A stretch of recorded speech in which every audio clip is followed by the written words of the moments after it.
네, 안녕하세요, 목사님. 안녕하십니까. 시즌3 두 번째 시간이 되었는데요. 오늘 주제는 무엇인가요? 지금까지 다니엘서 계시록 하면서 이해했던 부분들, 잊혀진 부분도 있을 것 같고 해서 지금 우리가 어떤 시대에 살고 있는가, 이 부분을 조금 다시 한번 좀 살펴보고 그래서 이제 마지막을 향해 좀 가봤으면 좋겠습니다. 한번 우리 기대하면서 우리 시작해 보도록 하겠습니다. 주님, 또 어떻게 되는 겁니까? 이 질문이죠. 네. 요즘 사실 우리가 이 질문을 하고 있지 않습니까? 지금 세상이 어떻게 돌아가고 있는 거야? 지금 이게 뭐야, 지금? 언제까지 우리 이거 온라인 예배 드리고, 언제까지 마스크 써야 되고, 또 이 다음에 또 도대체 뭐가 있는 거지? 미국 대통령 지금 어떻게 되는 거야, 지금? 경제는 지금 어떻게 되는 거지? 뭐 이런 생각을 많이 하고 있습니다. 맞아요. 혼란스러운 시대예요. 저도 모르게 주님 도대체 뭡니까? 주님 어떻게 되는 거예요? 이런 말이 제 입에서 이제 습관적으로 나옵니다. 자, 그렇다면 이 시대를 그러면 다시 한번 성경과 예언의 눈으로 살짝 살펴보는 좋겠습니다. 자, 왜 이게 중요한가? 요한복음에 이렇게 말씀하셨어요, 예수님이. 이제 일이 이루기 전에 너희에게 말한 것은? 예수님께서 이 말씀하신 것은 자신의 죽음 전에 제자들에게 먼저 얘기를 해주세요. 왜 그러죠? 일이 이룰 때 너희로 믿게 하려 함이라. 믿음을 강화시키기 위해서 예수님께서 말씀해 주신 거예요. 먼저 고통과 고난이 오기 전에 먼저 고통과 고난이 올 것을 미리 말씀해 주셔서 고통과 고난이 왔을 때에 절망과 낙담에 빠지는 것이 아니라 뭐가 생기게 하기로? 믿음이 생기게 하려. 사실 지금 이 시대는 우리가 혼란스러울 수도 있고 낙담될 수도 있지만 역으로 우리가 성경과 예언신을 매일 기도의 삶을 통해서 시대가 어떻게 흘러가고 있는지 하나님께서 어떻게 제어하고 있는지 우리가 들여다볼 수 있다면 이거는 낙담과 절망의 시대가 아니라 믿음의 시대로 전환할 수 있습니다. 정말 하나님께서는 역전의 하나님이시니까요. 정말 우리가 하나님의 말씀대로 나아간다면 분명히 희망이 있을 거라 생각합니다. 그렇습니다. 그래서 일이 이룰 때에 너희로 믿게 하려 함이라. 이 부분을 가지고 우리가 이 시대를 바라봐야 되는 거죠. 그럼 우리 이렇게 질문한다 이거죠. 주님, 지금 코로나 사태도 이미 말씀하신 거예요? 이건 다 사실은 미리 예수님께서 말씀해 주신 징조죠. 아마 예수님께서 우리에게 이렇게 말씀하실 거예요. 벌써 잊었어? 시즌 1, 2에서 얘기해줬잖아. 벌써 잊었어. 사실 저희 교인들은 이 코로나 사태 오기 전에 사실 지금 읽게 될 하나님의 말씀을 같이 읽었었어요. 읽고 계속 몇 주 특집으로 하다가 코로나 사태가 탁 터지니까 지금까지 교인들이 좀 뭐라 해야 될까요?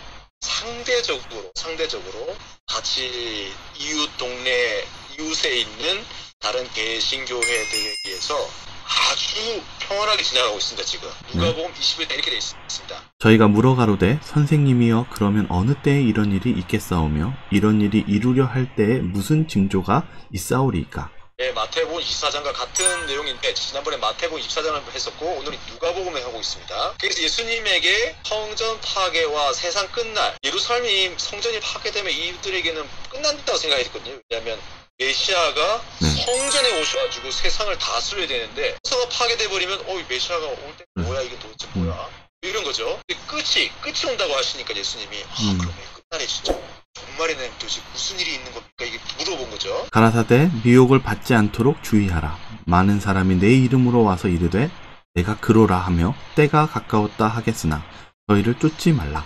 이 말 하니까 우리 떠오르는 분들이 몇 분 계시죠? 우리는 사실 최근에까지도 계속 떠들썩하게 했던 선생님 같은 경우도 제 친구가 거기 갔어요. 그래요? 제 친구가 거기 가서 마지막 통화할 때 성경 토론도 하고 했는데 오자고 하더라고요. 네가 맞는지 내가 맞는지. 그래요. 그게 제가 참 안타깝다. 근데 예를 들어서 우리 이분희 선생님 같은 경우도 이 지금은 요한이라고 이야기하지만 사도라고 얘기하지만 또 마지막 때 어떻게 해요? 예수화되는 거죠. 예수화. 생명이 임하는지 예수화된다고 얘기하는 맞지 말아야 되죠. 그렇죠. 그런 시대입니다 사실. 난리와 소란의 소문을 들을 때에 두려워 말라. 이 일이 먼저 있어야 하되 끝은 곧 되지 아니하니라. 이게 중요합니다. 난리와 소란의 소문이 막 있어요 지금 사실. 근데 예수님이 계속해서 하시는 말씀 뭐냐면 다니엘서도 그렇고 가브리엘 천사가 다니엘 그리고 요한계시록에도 예수님께서 요한에게 나타나셨을 때도 그렇고 다니엘과 요한은 두려워 떨거든요. 근데 예수님 뭐라고 해요? 두려워 말라. 예수님 계속 하시는 말씀에 두려워 말라는 거예요. 두려워하면 안 우리 두려움을 사단이 이용하거든요. 근데 막상 이런 일이 생기면 두려움 먼저 생기죠. 왜 이러지? 예수님께서 이 두려워하지 말라는 이유는 뭐예요? 다 이제 얘기했으니까 이거 다 내가 미리 얘기하고 이거 지나가면 뭐가 좋은 게 오니까 내가 이런 일이 일어나면 두려워할 것이 아니라 내가 한 말이 이루어지는 걸 보고 예수님 하신 말씀 맞네 믿으라는 거죠. 하지만 일이 먼저 있어야 되되 끝은 되지 아니하니라. 뭐라고 말씀하시죠? 또 이르시되 민족이 민족을 나라가 나라를 대적하여 일어나게. 민족적으로 나라가 나라 지금 사실 보고 있죠. 지금 많이 싸우죠. 네, 냉전 시대에서 지금은 중국과 미국의 신냉정 시대로 지금 접어드는 듯한 느낌이 들고, 그리고 우리 동유럽에서도 아프리카에서도 계속해서 내전과 전쟁이 끊이지 않고 있어요. 지금 민족과 민족이 지금 칼과 창과 좀 탱크죠. 탱크와 비행기를 들고 그러면서 처처에 큰 지진과 기근과 온역이 있겠고 또 무서운 일과 하늘로서 큰 징조들이 있으리라. 네, 이제 지진이나 기근이나 이런 것들은 이제 얘기해도 얘기 안 해도 될 정도로 이제 너무 흔한 일이 되었습니다. 맞아요. 근데 여기 뭐가 있어요? 온역이요. 이게 온역. 네. 기근과 온역. 온역이 뭘까요? 온역이 병이죠, 전염병. 지금 우리가 겪고 있는 코로나 바이러스. 그런 우리가 1918년에서 1919년 사이에 겪었던 스페니시 플루라든지 미국에 있었던 스와인 플루라든지 여러 전염병도 있었지만 세계적인 전염병이 있었지만 코로나 사태가 지금 이 세계 경제를 아주 강타하고 있죠. 삶을. 그러니까 이런 얘기를 예수님께서 뭐 하신 거예요? 미리 얘기하시는 거예요. 이게 다 뭐예요? 이게 재림의 징조. 내가 곧 오는 징조니까 이런 일이 일어나면 무서워하지 말고 예수님이 오신다는 징조니까 정신 차려야겠구나. 이렇게 하라는 거죠. 예수님 입장에서는 지금 이런 사태를 보면 미리 다 말해줬잖아. 왜 그래? 왜 무서워해? 이렇게 되는 거죠. 종 선지자를 통해서도 말씀해 주셨습니다. 이 대쟁투죠. 네, 사단은 아직 준비되지 아니한 영혼들을 자기의 수확물로 거두어들이기 위하여 천재지변을 통하여 일한다. 지금 사단이 이런 천재지변, 전염병을 포함한 이런 자연재해들을 통해서 준비되지 않은 이런 상황이 의미하는 것이 무엇인지 모르고 있는 사람들 어떻게 해요? 싸그리 쓸어담고 있는 거예요. 지금 공포와 두려움에 패닉에 빠져가지고. 그러니까 우리가 준비되어 있는지 안 되어 있는지는 뭘 통해 알 수 있어요? 이 사건들에 대한 나의 반응을 보면 알 수 있어요. 무슨 상태예요 지금? 두려운 상태죠. 두려워서 준비가 안 된 거예요. 준비가 무슨 준비가 안 됐어요? 내 오심을 기다릴 준비가 사실 좀 돼 있다라고 생각하는 것도 작아진다는 필요합니다. 지금 작아진다. 믿음에 대한. 그는 천연계의 비밀을 자세히 연구하여 하나님께서 허용하시는 범위 안에서 천연계의 이변을 일으키기 위하여 위에 전력을 기울인다. 지금 열심히 연구하고 있습니다. 그래서 나온 게 뭐예요? 코로나 바이러스예요. 사단은 사람들에게 그들의 모든 질병을 고쳐줄 수 있는 위대한 의사인 것처럼 가장하지만 질병과 재난을 가져와서 마침내 인구가 많은 도시들을 파멸과 황폐 상태로 바뀌게 한다. 이런 일들이 잦아지고 심해지고 그것으로 인한 타격이 커질 겁니다. 특별히 대도시가 이번에도 보신 것처럼 코로나 사태에 대도시가 매우 취약합니다. 저 같은 경우도 지금 여기 시골인데 상당히 이제 위험 요소가 감지되거든요. 근데 밴쿠버라든지 여러 지역은 사실 완전히 힘들어요. 정상적인 생활을 하는 것 자체가. 지금 서울도 확진자가 늘어나면서 지금 얘기가 많죠, 그렇죠? 오늘 제가 정확하게 확인 안 됐지만 1000명 가까이 넘은 걸로 지금 확진자가 늘었거든요. 그래서 맞습니다. 미국은 하루에 3,000명 듣고 있습니다. 지금. 굉장히 가슴 아픈 일입니다. 그는 지금도 역시 활동하고 있다. 사단은 뜻하지 않은 사고, 바다와 육지에서 일어나는 재난, 큰 화재, 사나운 풍랑, 심한 우박, 폭풍우, 홍수, 회오리 바람, 해일, 지진 등 수많은 방법으로 각 지역에서 그의 능력을 나타내고 있다. 그는 다 익은 수확물을 쓸어버림으로 기근과 불행이 뒤따르게 한다. 그는 치명적 병독을 공중에 뿌림으로 수많은 사람들을 질병으로 죽게 한다. 이 지금 시대를 지금 아주 자세히 묘사하고 있는 것 같지 않습니까? 너무 비슷하고 생각하지 못했던 일들이 지금 벌어지니까요. 더 놀랍기도 하네요. 그렇습니다. 지금 올해만 해도 이제 2010년이 다 갔지만 중국이 이제 역사적인 대홍수를 경험하고 농산물 수급에 굉장한 지금 어려움을 겪고 있죠. 이게 또 한국 같은 경우도 지금 몇 년째 중국에서 날아온 황사뿐만 아니라 미세먼지로 인해서 엄청난 공통을 겪었습니다. 치명적 병독을 하고 있죠. 그리고 제가 얼마 전에 BBC 뉴스를 확인해 보니까 북한 기상캐스터가 날씨 예보하는 것을 얘기하는데 중국에서 날아오는 미세먼지에 코로나 바이러스가 있을 수 있다는 그런 예보를 하더라고요. 이거 뭐지? 그래서 아마 이게 북한만 이런 방송을 하는 건가 이런 생각도 들었는데 어쨌든 치명적 병독을 공중에 뿌리고 있는 것입니다. 전 세계적으로 인도, 중국, 방글라데시 그리고 남미의 대도시들 세계 공장들이 모여있는 곳이 치명적인 병독을 공중에 사실 뿌리고 있죠. 이러한 일은 점점 더 빈번하고 비참해져 간다. 멸망이 사람과 짐승에게 똑같이 엄습한다.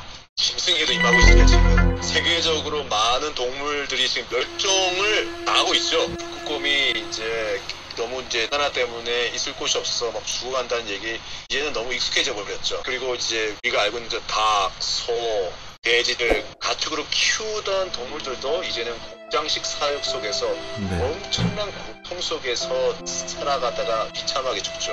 이러한 일들이 점점 빈번해지고 비참해져 가고 있는 것입니다. 근데 왜 이런 일이 일어날까요? 사단이 이런 일을 하고 있고 하나님이 허락하는 범위 내에서 이런 일이 일어나고 있는데 그 이유가 이사야서에 보시면 나와 있습니다. 땅이 슬퍼하고 쇠잔하며 세상 백성 중에 높은 자가 쇠약하며 땅이 또한 그 거민 아래서 더럽게 되었으니 이는 그들이 율법을 범하며 율례를 어기며 영원한 언약을 파하였음이니라.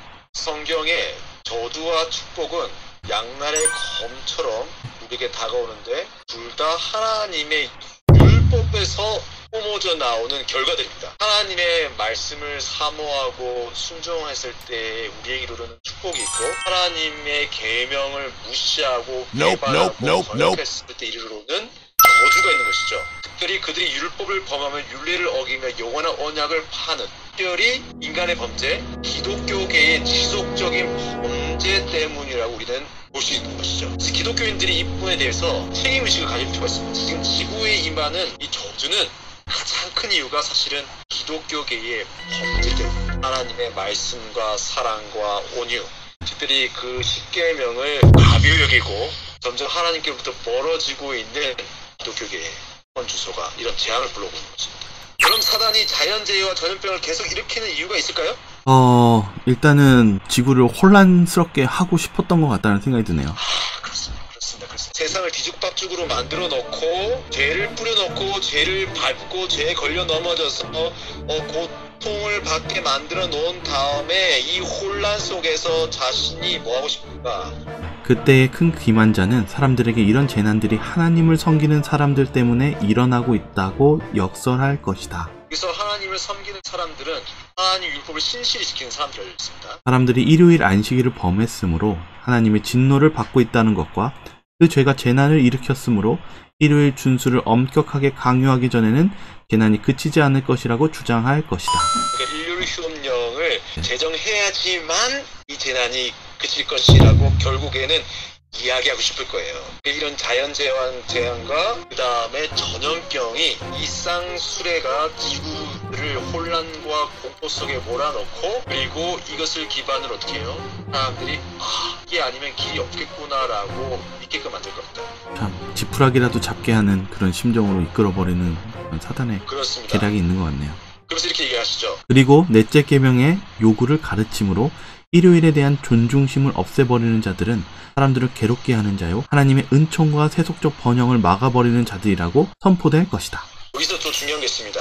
안식일을 성수하는 것이 일요일에 대한 존중심을 없애버리는 거고 이것이 우리에게 재앙을 갖고 오고 하나님의 은총과 뭐요? 세속적 번영. 경제적인 번영을 막아버리는 자들이다. 그러니까 경제적인 어려움과 자연재해 모든 것의 문제의 핵심 어디로 끌고 가려고 한다고요? 하나님의 율법을 지키는 문제. 자, 그럼 우리는 이런 결론에 도달할 수 있죠. 그러면 최근의 코로나 사태는 일요일 협령의 서막과 같은 것일 수 있을까요? 어떻게 생각하십니까? 예수님이 가까이 오심을 준비해야 된다 이런 생각은 드는 것 같습니다. 그렇습니다. 사실 이거 말씀하신 건 대답하기 참 어려운 부분이죠. 그래서 저는 이거 할 때 서막이라는 표현을 씁니다. 서막 또는 리허설. 저는 이것이 서막 또는 리허설이라고 생각이 듭니다. 그래서 예를 들어서 이런 거죠. 지금 2019년부터 2020년 세계에서 가장 영향력이 있는 때 생각하면 딱 떠오르는 사람이 이분이죠. 이 소녀 알아요. 네, 맞아요. 네. 전 세계 미디어에 아주 잘 노출되어 있죠. 어찌 보면 웬만한 국가 수상보다 훨씬 유명할 겁니다. 이 그레타 양인데 그레타 양이 지구 온난화 문제에 우리가 적극 대응해야 된다. 전 세계 지도자들에게 강력하게 호소하고 전 세계적인 10대들의 연대와 지구 환경 보호, 적극적 정치 참여 이런 것들을 이끌어낸 굉장한 시민운동가로 성장을 했죠. 근데 그레타 양이 우리 카톨릭 교황으로부터 상당한 칭찬을 받고 지지를 얻기도 했습니다. 그만큼 카톨릭의 주요 관심사 중에 하나가 무엇이냐면 이 기후변화에 대응하는 것입니다. 지속가능한 지구별을 위해서 온 인류가 연합해야 된다. 지금 카톨릭 교회의 주요 아젠다인데요. 네.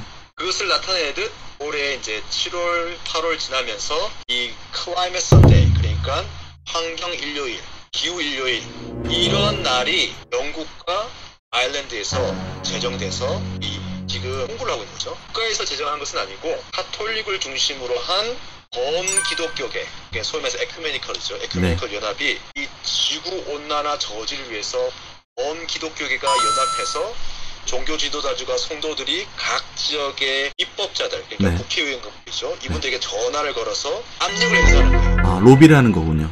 그래서 그린 경제와 탄소 배출량을 줄이고 인류인의 휴업을 함으로써 지구 온난화를 제어할 수 있는 일을 만들자. 그런데 여기 보면 이제 숫자가 딱 그려져 있죠. 그러니까 종교적인 일요일에 사회적 문제를 해결할 수 있는 그런 열쇠가 있다는 것을 강하게 어필하고 있는 것입니다. 사회보고마와 같은 것이죠. 물론 이것이 굉장히 좋은 일입니다. 이것 자체를 나쁘다고 우리가 할 수가 없어요. 단 종교와 정치가 융합되어서 법을 만들려고 하는 것이 이제 좀 문제가 생기는 것입니다. 이 인디펜던트 캐톨릭 뉴스인데요. 여기서 보면 적극적으로 이 카톨릭 성도들에게 어떻게 대처해야 되는지를 가르쳐주고 있어요. 이 클라이밋 선데이의 가장 강력한 구심점은 로마 카톨릭 교회입니다. 이 화인 여사가 얘기했던 것처럼 이 환경, 재앙의 문제들, 그리고 사실 이런 전염병도 지구 환경 변화에 따라서 더 급속히 퍼지고 있다고 다들 진단을 내고 있거든요. 지구 온난화, 기후 변화 문제, 전염병의 창궐 문제를 같은 선상에 놓고 지금 사회적으로 바라보고 있습니다. 그러하기 때문에 이러한 접근이 화인 여사가 말씀하셨던 것처럼 상당히 설득력이 있는 거예요. 조금 더 들어가 보면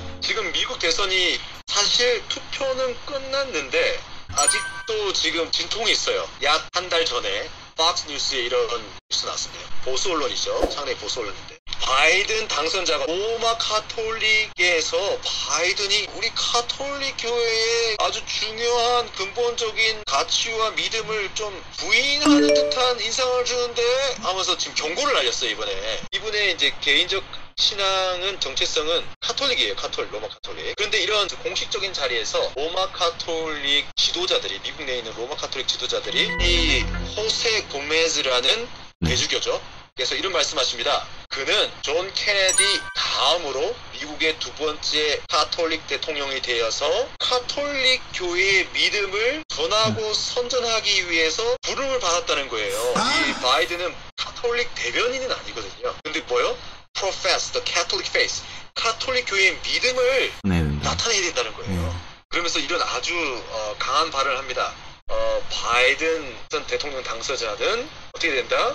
이 카톨릭 교회의 핵심적인 정책들을 이 미국 정책에 반영을 해야 된다는 거예요. 거기에 뭐가 들어가 있냐면 이민법 개정, 그리고 난민, 가난한 자들 위한 규제, 그리고 인종차별에 대한 해결, 사형제에 대한 문제, 그 다음에 마지막으로 언급하고 있는 것이 뭐냐면 기후변화에 대한 것입니다. 기후변화. 우리가 다 모든 것은 이제 사실 다 이해하죠. 그렇죠? 이거 다 필요한 것입니다. 그런데 어떻게 해요? 기후변화 문제에 대해서도 카톨릭 교회의 입장을 반영해야 된다는 거예요. 그런데 또 아주 재밌는 것이 이제 비숍이죠.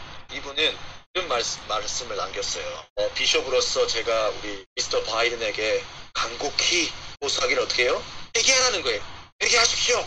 그러면서 뭐라고 얘기하냐면 바이든 대통령은 must be guided by the truth. 바이든 대통령은 반드시 하나님이 우리에게 보여주신 진리를 따라야 된다는 거예요. 반드시. 그러니까 로마 카톨릭 교회의 가르침을 반드시 따라야 된다는 거예요. 약간 압력이네요. 그렇죠. 이게 지금 압력을 행사하고 있는 거예요. 대통령은 공공신분이거든요. 공공신분. 종교와 정치는 분리가 돼야죠. 참 안타깝네요. 그렇습니다. 이번 주 화요일에 지금 MBC 뉴스죠. 미국의 주요 언론 중에 대표적인 언론 중에 하나인데요. 아주 충격적인 뉴스가 하나 나왔어요. 프란시스 교황과 함께 뭘 맺었냐면 미국의 대표 기업들이 파트너십을 맺었어요. 근데 그걸 어떻게 했냐면 get its wings. 날개를 달았다는 거예요. 큰 비즈니스 업체들이 날개를 달았다. 누굴 통해서? 교황을 통해서. 교황과 함께하는 것을 통해서. 헤드라인 이후에 부제목이 아주 놀랍습니다. 어떻게 됐냐면 Capitalism at Catholicism. 자본주의와 카톨릭이 만났다. 참 제목이 의미시장하지 않습니까? 참 근데 이 제목 자체가 너무 안타깝네요. 왜냐면 이 종교가 돈과 만났다 이렇게 느껴지는 느낌도 있거든요. 그렇습니다. 그렇습니다. 자본주의와 카톨릭이 만났다. 아주 이게 우리가 생각할 때 정치와 종교가 만났다. 이건 우리가 익숙하게 들어왔어요. 사실 저는 안 되는데 근데 이제 어떻게 해요? 자본주의와 카톨릭이 만났다. 이건 또 뭐지? 이건 또 어떻게 되는 건가? 근데 여기서 조금 더 들어가 보면 기자가 이렇게 썼어요. 교황이 곧 경제다 이 말이에요. 이거 우리가 지금 어느 시대에 살고 있는 거죠 지금? 중세시대 아니네. 이거는 좀 이상한 거예요. 좀 우리가 이런 거 볼 때는 좀 이상한데 이상하다 이런 거 생각을 우리가 할 수 있는 거죠. 지금 음모론을 얘기하는 게 아니라 이거는 어디 뭐 유튜브 찌라시 뉴스 이런 게 아니에요. 이거는 메이저 언론에서 지금 현재 일어나고 있는 일을 분석하고 있는 거예요. 교황은 경제를 그러면서 자본주의가 카톨릭과 만났다. 좀 더 내용을 보면 이렇게 되어 있습니다. 경제인 연합인데 이 연합이 이름 어떻게 붙여져 있냐면 무역하기가 좀 쉽지 않은데 자본주의가 뭔가 이제는 수정하고 발전적이고 보완하기 위해서 받아들이는 거예요. 초청하는 거예요. 근데 누굴 초청했는가? 바티칸을 초청한 겁니다. 그래서 이 목적이 무엇인가? 좀 더 가치 수용적이고 평등과 지속 가능한 경제적 토양을 만들기 위해서 상호 자본도 정립하고 그리고 공동의 발전 목표를 만들어서 그 가운데 포커스, 집중할 부분을 선정해서 나가자는 거예요. 그런데 공교롭게도 이 기업인 연합과 이 바티칸이 함께 모여서 산정한 주요 핵심 사업이 첫 번째로 여기서 뭘 언급했냐면 Climate Action인 것입니다. 기후변화에 대한 대응을 거기서도 제1 주제로 잡은 거예요. 그러니까 이게 지금 단순히 대통령 당선자뿐만 아니라 경제계를 통해서도 이렇게 지금 이 경제계가 지금 파업하고 있는 사람이 상당히 대단한데요. 그러면서 에큐메니컬 운동을 또 얘기를 해요. 근데 여기서 보시면 짜잘거리는 회사가 아니라 세계적으로도 기라성 같은 회사들이에요. 특별히 눈에 들어오는 회사 중에 세 가지만 뽑자면 제 눈에는 마스터카드, 비자카드, 뱅크 오브 아메리카, 미국의 제일 큰 은행이죠. 그리고 아메리칸 익스프레스 카드죠. 그러니까 이 소위 말해서 세계 신용금융의 핵심 기업들이 다 들어가 있어요. 물론 여기엔 존슨앤존슨, 포드도 들어가 있죠. 여러 회사들이 있는데 투자은행도 많이 들어가 있습니다. 그러니까 여기서 우리가 볼 수 있는 게 무엇이냐? 저는 계속 13장에 떠올랐습니다. 저가 모든 자 곧 작은 자나 큰 자나 부자나 빈궁한 자나 자유한 자나 종들로 그 오른손에나 이마에 표를 받게 하고 누구든지 이 표를 가진 자 외에는 매매를 못하게 하니 이 표는 곧 짐승의 이름이나 그 이름의 수라. 그러니까 이 요한계시록 13장에 나타나 있는 첫째 짐승, 둘째 짐승, 그리고 그 앞서 누구요? 오리 위에 서 있는 드래곤, 용, 사단이 첫째 짐승을 딱 불러내고 두 번째 짐승 미국을 딱 불러내는데 그 짐승의 두 번째 짐승의 머리에 뭐가 있어요? 두 뿔이 있어요. 이 두 뿔은 두 권세인데 우리가 그 두 권세를 해석할 때 가장 설득력 있는 것은 캐피탈리즘, 자본주의와 민주주의라고 할 수 있죠. 근데 지금 뭐가 일어났어요? 로마 카톨릭 교회가 첫 번째 짐승이, 계시록 등장한 첫 번째 짐승이 둘째 짐승의 두 뿔, 자본주의와 민주주의를 딱 잡고 어떻게 흔들기 시작한 거예요 지금. 눈에 보이게.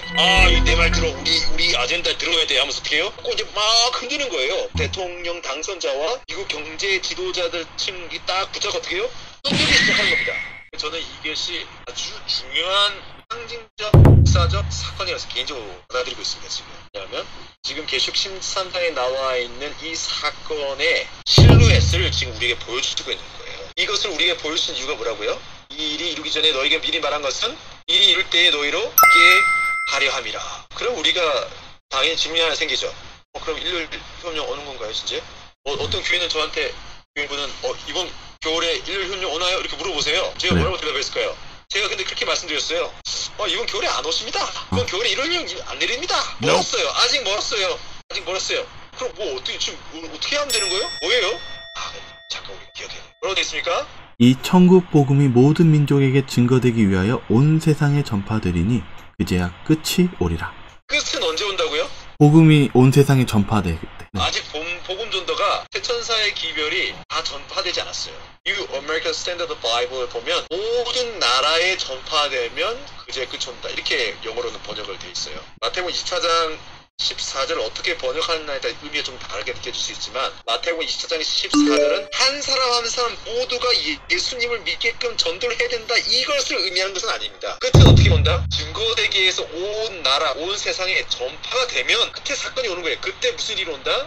일요일혁명도 같이 오는 거예요. 우리 재림교회가 지금 그럼 어떤 상태에 있는가? 재림교회가 아주 특별한 교회입니다. 이게 2019년에 대총회에서 나온 재림교회 기록인데요. 선교형입니다. 2019년에 나왔지만 2017년까지를 합산했는데 2017년 한 해 동안 세계에서 몇 분이나 침례를 받으셨을까요? 재림교회에서. 이 135만 명이 침례를 받으셨어요. 2017년에. 그 전에도 135만 명 침례를 받으시고 그 전에는 126만 명. 그러니까 네. 지금 계속해서 100만 명이 넘게 그리고 계속 신뢰해서 증가하고 있어요. 지금 세계적으로. 그리고 신뢰 교인 수가 1,000만 명. 안식일 초등생 수가 3,500, 4천만 명 정도 지금 얘기했죠. 상당히 이 재림교회가 5번째로 큰 기독교 교단입니다. 이게 재림교회의 선교 현황을 지도로 보여주는 거예요. 색이 짙으면 짙을수록 많은 겁니다. 옅을수록 없어요. 연한 보라색 같은 경우에는 100만 명당 0명에서 9명 정도밖에 교인이 없어요. 매우 적네요. 지금 그러니까 전체적으로 보면 어떻습니까 지금? 거의 다 되었네요. 거의 다 됐습니다. 네. 그러니까 한 사람 한 사람 전도하는 게 아니라 적절하게 복음을 전파할 정도로는 다 지금 전도가 된 거예요. 근데 지금 어디에 지금 전도가 안 돼 있어요? 이슬람 국가나 북한 뭐 이런 나라가 아닐까요? 맞습니다. 북한 그리고 어디요? 아랍 지역, 중동과 북아프리카 지역을 제외하고는 사실상 마태복음 24장 14절에 상당한 성취가 이루어졌다고 저는 개인적으로 받아들이고 있습니다. 그래서 이 중동과 북아프리카 지역 그리고 북한의 선교문이 열리면 다 자연스럽게 어떤 일이 발생할까요? 그때서야 이제 일요일 휴업령에 대한 문제가 대두되지 않을까. 저는 그렇게 믿고 있습니다. 그러니까 이 골든 크로스죠. 땅끝 전파와 일요일 휴업령이 이 서로 같이 가고 있는 거예요. 같이 하나님께 제지하시는 스피드를 서로 조절하는 거예요. 서로. 막상 사단이 이렇게 진행하는 것 같지만 결국은 하나님께서 이 모든 것을 조절하신다. 이런 말로 생각하면 좋겠네요. 아멘. 지금 일어나고 있는 이 사건들을 보면서 미국의 우리의 교황권과 바티칸의 영향력이 정치계와 경제계에 급속히 확산되는 것을 보면서 우리 뭘 느낄 수 있는가? 아, 세계 선교도 끝자를 향해 지금 나아가고 있고 더 나아가야 한다라고 우리는 생각할 수 있다는 것입니다. 예수님이 오실 날이 많이 남아있지 않은 것입니다. 이걸 볼 때는. 우리가 이걸 어떻게 해요? 믿음을 가지고 집중적으로 선교를 하면 끝이 올 수 있다는 것입니다. 이 편에서 할렐루야 하면서 맞을 수 있는 것. 사실 저는 그래서 우리 땅 일려서 우리 기차 타고 우리 북한에 가서 이제 전도지도 나누고 네. 친구도 사귀고 집회도 하고 또 쭉 가가지고 어떻게 해요? 내륙 횡단 열차를 타고 어떻게 해요? 쫙 유아시아 복음 전도하고 그리고 우리 터키 가서 어서요? 거기서부터 어떻게 해요? 우리 중동에 있는 형제분들에게 예수는 선지자가 아니라 메시아였습니다. 그분이 다시 오십니다. 이렇게 그분들 믿음을 존중하면서 아브라함의 후손이시니까 예수님이 다시 오심만 전하고 향해 가는 거죠. 그러면 선지자 다니엘이 말한 나 멸망에 가져간 것이 거룩한 것을 선 것을 오는 그 사건이 오는 것입니다. 네. 이 두 가지 사건 AD 70년에 예루살렘 멸망과 이 땅의 멸망이 같이 중복되어 있죠. 그 사건이 어떻게 해요? At that time 그때에 이 두 사건 어떻게 돼요? 동시다발적으로 일어나게끔 프로그램이 돼 있어요.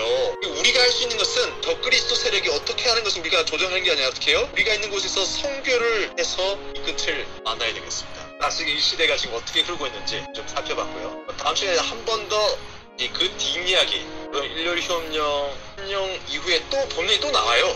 또 있습니다. 또 그걸 좀 살펴보면서 그럼 그때는 어떻게 되나?